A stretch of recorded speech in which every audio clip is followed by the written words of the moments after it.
soin de toi, maître. Heureuse est la mère qui t'a porté et allaité. Heureux plutôt ceux qui écoutent la parole de Dieu et qui l'observent.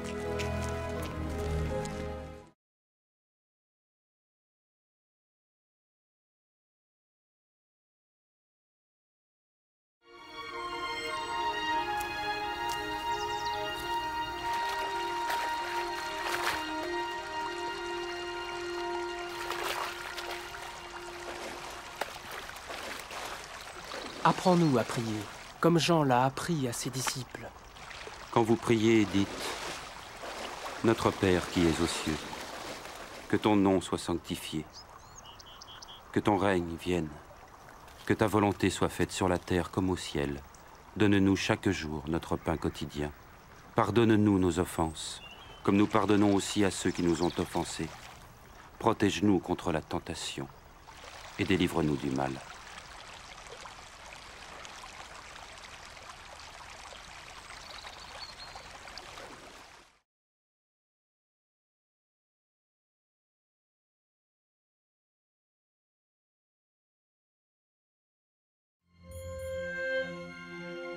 Dans les Saintes Écritures, Dieu déclare que le Messie viendrait pour être le sauveur du monde.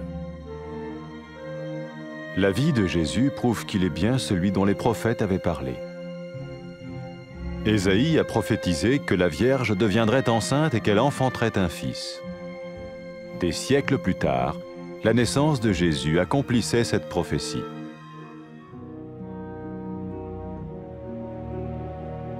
Les Saintes Écritures déclaraient que le saint à naître serait appelé le Fils de Dieu. Cela signifiait que Jésus serait le Fils de Dieu au sens spirituel et non au sens physique. Nous le voyons par sa manière de vivre. Il a guéri des malades, il a pardonné leurs péchés, les a ramenés à Dieu et leur a promis une place dans le royaume éternel de Dieu. Il s'est offert lui-même en sacrifice pour le péché à leur place. Puis il est revenu à la vie, victorieux sur la mort selon le plan de Dieu. Jésus a dit « Personne ne me prend la vie, mais je la donne de ma propre volonté. » La vie de Jésus n'a pas seulement accompli les écrits des prophètes, mais elle a aussi confirmé la vérité de la sainte parole de Dieu. Les prophètes avaient écrit « Ta parole, ô mon Dieu, est parfaite, elle dure à toujours. » Jésus lui-même a dit « Le ciel et la terre disparaîtront, tandis que mes paroles ne disparaîtront jamais. » Jésus est venu pour nous donner la vie dans toute sa plénitude. Et quand l'homme a désobéi à Dieu dans le jardin d'Éden, il a choisi sa propre voie et ses actions l'ont séparé du Créateur.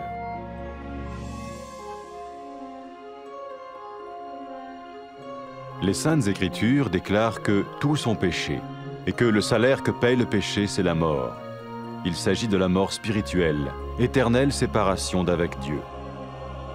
Mais tout comme Dieu a donné un bélier pour qu'il meure à la place du fils d'Abraham, ainsi il a envoyé Jésus, le Messie, mourir à notre place. Sa vie, sa mort et sa résurrection restaurent la relation entre Dieu et tous ceux qui mettent leur confiance en lui. Maintenant, non seulement Jésus pardonne les péchés de ceux qui le suivent, mais il les sauve aussi du jugement éternel de Dieu. Ils sont sûrs d'aller au paradis et de vivre avec lui pour toujours. C'est cette vie et cette liberté de la culpabilité et du pouvoir du péché que Jésus offre à chacun aujourd'hui.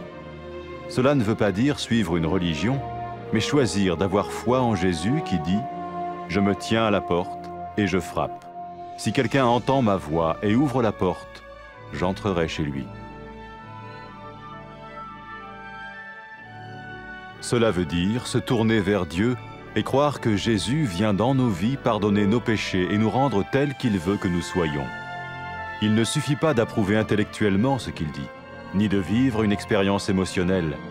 Nous le recevons par grâce, au moyen de la foi, par un acte de notre volonté. Lorsque quelqu'un est prêt à suivre Jésus le Messie, il peut lui parler par une simple prière. Peut-être êtes-vous prêt maintenant à ouvrir votre vie à Dieu.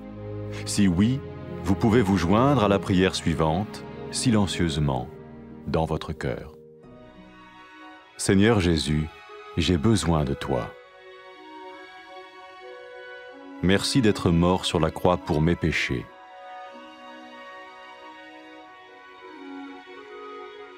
Je confesse mes péchés et je m'en repens.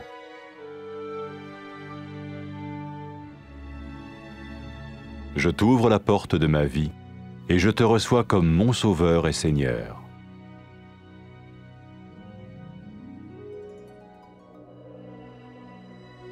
Merci de me pardonner mes péchés et de me donner la vie éternelle.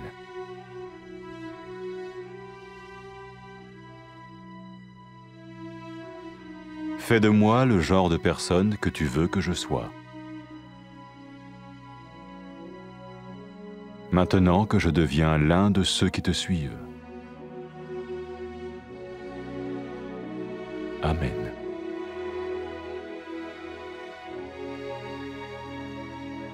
Jésus a dit à propos de ses disciples, « Mes brebis écoutent ma voix, je les connais et elles me suivent. » Pour expérimenter la vie en abondance promise par Jésus, ceux qui le suivent parlent à Dieu chaque jour dans la prière et lisent ou écoutent sa parole. Ils parlent de lui à d'autres personnes et rencontrent régulièrement ceux qui l'aiment et le suivent. N'oubliez pas sa merveilleuse promesse. Tout pouvoir m'a été donné dans le ciel et sur la terre. Et sachez-le, je vais être avec vous tous les jours, jusqu'à la fin du monde.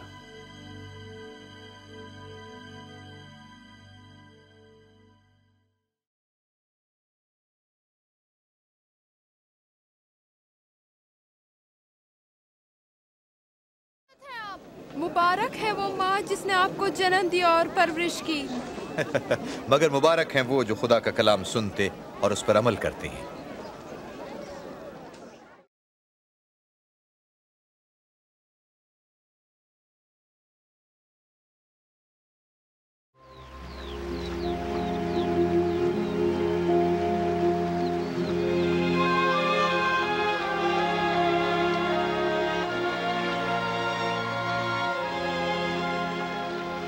हमें दुआ करना सिखाइए जैसे यूहन्ना ने अपने शागिर्दों को सिखाई। जब दुआ करो कहो, ऐ हमारे बाप जो आसमान पर है, तेरा नाम पाक माना जाए, तेरी बादशाही आए, तेरी मर्जी जैसी आसमान पर है ज़मीन पर भी हो। हमारे रोज़ की रोटी हमें आज दे, हमारे गुनाह माफ़ कर जिस तरह हम अपने कसूरवारों को भी माफ़ करते हैं। हमें भी आजमाइश में न पड़ने दे बल्कि बुराई से बचा।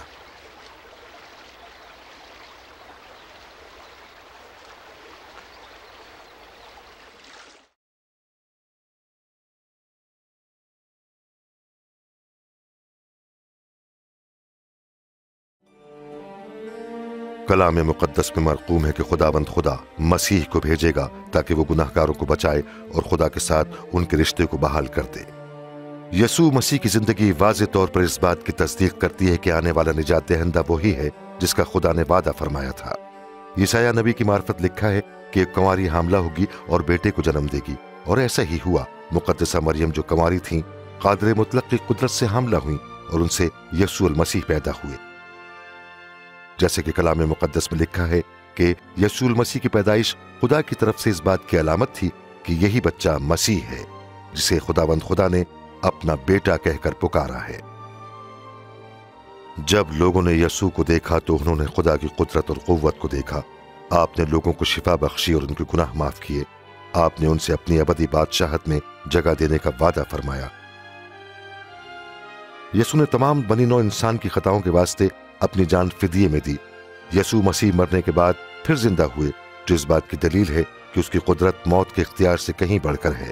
यसू मसीह ने फरमाया कि मुझे अपनी जान देने और उसे फिर लेने का भी इख्तियार है। यसू मसीह की जिंदगी बिल्कुल वैसी ही थी जैसी नबियों की मार्फत पेशनगोइयां की गई थीं। यसू मसीह की जिंदगी इस बात का सबूत थी कि नबियों की मार्फत खुदा का कलाम सच्चा और ला तब्दील है। जैसा कि नबियों की मार्फत फरमाया गया था कि कलाम खुदा हर ऐब से पाक और अबदी है। यसू मसीह ने खुद फरमाया कि आसमान और जमीन टल जाएंगे लेकिन मेरा कलाम अबद तक कायम रहेगा। इब्तिदा में खुदा ने आदम और हव्वा को पैदा किया ताकि वो खुदा की रफाकत में खुश रहें। लेकिन उन्होंने खुदा पर भरोसा ना किया और उसकी हुक्मदूली की। उनकी इस नाफरमानी ने उन्हें खुदा से जुदा कर दिया। कलाम मुकद्दस में यह लिखा है कि सब इंसानों ने गुनाह किया और गुनाह का नतीजा मौत है। गुनाहगार लोग खुदा की हुजूरी में ठहर नहीं सकते। मगर जिस तरह खुदा ने एक मेंढा मुहैया किया कि वह अब्राहम के बेटे की जगह कुर्बान हो, उसी तरह यसूल मसीह को दुनिया में भेजा कि वो बनी आदम की खातिर कुर्बान हो। यसू मसीह की जिंदगी मौत और जी उठने की सच्चाई पर ईमान लाने की वजह से बनी आदम का रिश्ता खुदा से बहाल हो गया। पतरस ने फरमाया कि यसू मसीह ही वो शख्सियत हैं जिनके मुतालिक अंबिया ने फरमाया है कि जो कोई यसू पर ईमान लाएगा खुदा उसके गुनाह माफ कर देगा।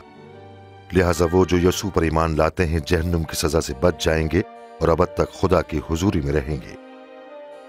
जब यसू मसीह मुर्दों में से जी उठे तो उन्होंने अपने शागिर्दों से कहा कि सारी कौमों में मेरे नाम से इस बात की मनादी की जाएगी कि खुदा उन सब के गुनाह माफ फरमाएगा जो अपने गुनाहों से तौबा करते, मेरे जी उठने पर ईमान रखते और खुदा की तरफ रुजू करते हैं। यसू ने यह भी फरमाया कि मैं खुदा का पाक रूह भेजूंगा ताकि वो मेरे लोगों के साथ रहे और उन्हें सच्चाई की राह दिखाए और उस पर चलने की कुव्वत बख्शे। जब एक गुनाहगार औरत ने अपने गुनाहों से तौबा की और यसू की पैरवी करने लगी तो यसू ने उससे कहा, तेरे गुनाह माफ हुए क्योंकि तुम मुझ पर ईमान लाई हो, इसलिए तुमने निजात पाई। यसू ने फरमाया कि जब लोग हकीकत में खुदा से मोहब्बत रखते हैं तो इस बात का बयान सबूत है कि खुदा ने उनके गुनाह माफ कर दिए हैं। यसू अल मसीह ने लोगों को दावत दी कि मेरे पीछे हो लो। जब सलीब पर लटका हुआ मुजरिम यसू पर ईमान लाया और कहा कि यसू मुझे बचा, तो यसू ने फरमाया कि तू आज ही मेरे साथ फिरदौस में होगा। जिन लोगों ने मसीह की पैरवी करने का फैसला कर लिया है अपने रिश्ते की इब्तिदा इन अल्फाज से कर सकते हैं, ए खुदावंद खुदा, कायनात के मालिक, तू पाक और अजीम है। मैं तेरा शुक्र करता हूं कि तू मुझे एक बाप की तरह प्यार करता है। मुझे अफसोस है कि मैंने तेरे हुक्मों की नाफरमानी की है और तेरे खिलाफ गुनाह ही किया है। मैं तेरा शुक्र करता हूं कि तूने यसू को भेजा ताकि वो मेरी खातिर सलीब पर मौत का वारा करे और मुर्दों में से जी उठे। मैं तेरा शुक्र करता हूं कि यसू ने मेरे गुनाहों की खातिर सजा पाई। मैं तेरे बताए हुए रास्ते पर चलना चाहता हूं और मसीह यसू को अपना खुदावंद और निजात दहिंदा मानता हूं। मैं तेरा शुक्र करता हूं कि तूने मेरे गुनाह माफ कर दिए और मेरे लिए फिरदौस के दरवाजे खोल दिए हैं ताकि मैं हमेशा तेरी बादशाही में तेरे साथ रहूं। ऐ खुदावंद खुदा, मैं दरख्वास्त करता हूं कि मुझे अपना रूह पाक बख्श दे जो मेरे साथ रहे और तेरी राह दिखाने में मेरी रहनुमाई फरमाए। रूह पाक मुझे कुव्वत बख्शे कि मैं पूरे दिल से तुझसे मोहब्बत रखूं और तेरी मर्जी के मुताबिक जिंदगी गुजारूं। ऐ खुदावंद खुदा, काश कि इस दुनिया में हर जगह लोग तेरी हमद व तारीफ करें। आमीन। यसू अल मसीह ने अपने लोगों के मुतालिक फरमाया कि मेरी भेड़ें मेरी आवाज सुनती हैं, मैं उन्हें जानता हूं और वो मेरी पैरवी करती हैं। यसू अल मसीह के लोग उन सब से रफाकत रखते हैं जो यसू से मोहब्बत रखते और हर रोज उससे हम कलाम होते और कलाम में मुकद्दस का मुताला करते हैं। वो उसकी पैरवी करते और उसकी मोहब्बत का दूसरों से बयान करते हैं। यसू रूहुल कुद्स के वसीले से जो उसके लोगों के दिलों में रहता है उनकी मदद और रहनुमाई फरमाता है। जब यसू अपने आसमानी तख्त की जानिब बादलों पर उठाए गए तो उनके पैरोकारों ने उनके इस कौल को ज़हन नशीन कर लिया कि आसमान और जमीन का कुल इख्तियार मुझे दिया गया है और याद रखो कि मैं दुनिया के आखिर तक तुम्हारे साथ हूं।